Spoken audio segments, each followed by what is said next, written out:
This video explains how to buy shares of Commercial Bank of Dubai PSC, ticker CBD.AE. Commercial Bank of Dubai is a UAE commercial bank listed on the Dubai Financial Market (DFM), and this is an educational guide, not financial advice.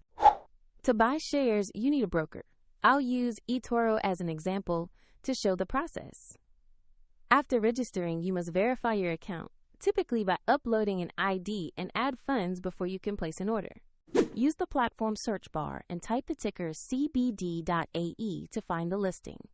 Make sure you select the Commercial Bank of Dubai PSC entry from the search results. Open the stock page to review basic company details and the price chart, and confirm this is the bank you intend to buy. Double-check the listing shows DFM and the CBD.AE ticker to ensure it is the correct asset. Click Invest or Buy, enter the amount you want to invest, then carefully review all order fields before confirming. If the market is closed, your order may be queued for the next session.